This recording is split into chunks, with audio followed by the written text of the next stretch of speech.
Welcome, lads and ladies. The economy is exploding, the war in Ukraine is intensifying, so what better time to play some classic RPGs? This is a definitive guide to the RPGs of the mid-2000s to early 2010s.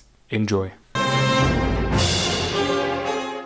The downside of this era having so many great RPGs is I'll only be able to go through each briefly, and some mentions will be redundant to many who are aware of the blockbuster selling big titles that nonetheless deserve to be mentioned. So I'm going to dedicate my first slots to some lesser known titles that hold a deep place in my heart.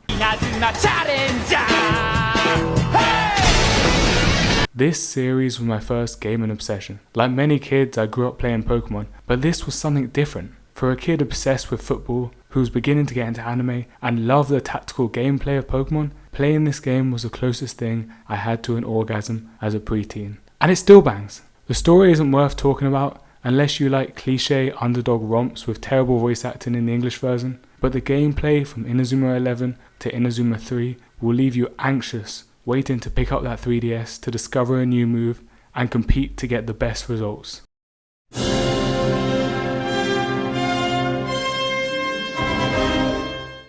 What can I say about Dragon Quest that hasn't already been covered? It's magic.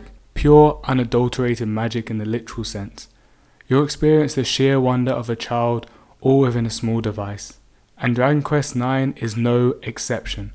With very impressive 3D graphics for the DS, a compelling and engaging story full of exciting twists and turns, and a beautiful sense of melancholy, not to mention the fantastic soundtrack. This is a must play.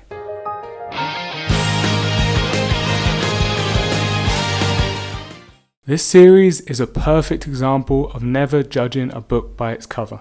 If you can deal with a fair amount of cringe dialogue on the surface, then under it you'll find a sophisticated and nuanced political drama with rewarding JRPG turn-based combat, a subset of the large, almost symphonic Trail series. The two entries in this 2000s era form half of the Cold Steel 4-part series.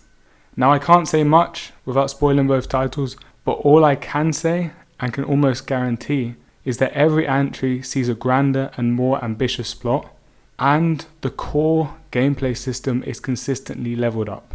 So you won't be disappointed. Except maybe with the graphics, which leaves something to be desired.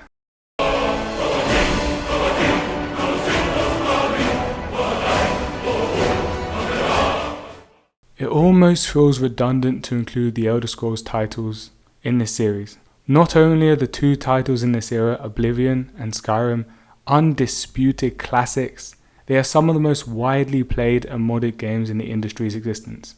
And the community still thrives even to this day. So all I can say is that if you like RPGs with tremendously well designed, unique and compelling worlds, where all the objects within it are under your control, then Skyrim especially, but also Oblivion, are must plays to this day. The legendary, almost perfect Witcher 3 catapulted the series into the limelight, with multiple TV shows accompanying its success. And while 3 deserves its acclaim, so does its predecessor, The Witcher 2. The second game in this series introduces the sophisticated political intrigue, stunning world design, murky characters, and Triss that its successor will be known for. On top of all of this, it still holds up graphically to this day, representing a dramatic leap ahead from the potato heads of the first title. Where I want to warn any prospective players is on the gameplay side. The Witcher 2 has well documented issues with massive swings in difficulty and janky combat, but don't let that dissuade you from an otherwise enthralling experience.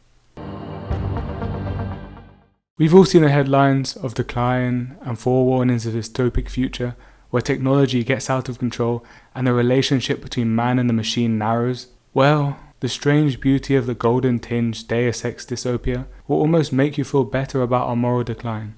A reboot of the classic Deus Ex series, the PS3 era Human Revolution combines challenging and sophisticated high-tech stealth combat, an engrossing world with a story that deftly tackles questions about humanity's relationship with technology as we begin to integrate with the machine. You can't go wrong. Plus, it's just another reminder why Neuralink is a bad idea. Sorry, Elon.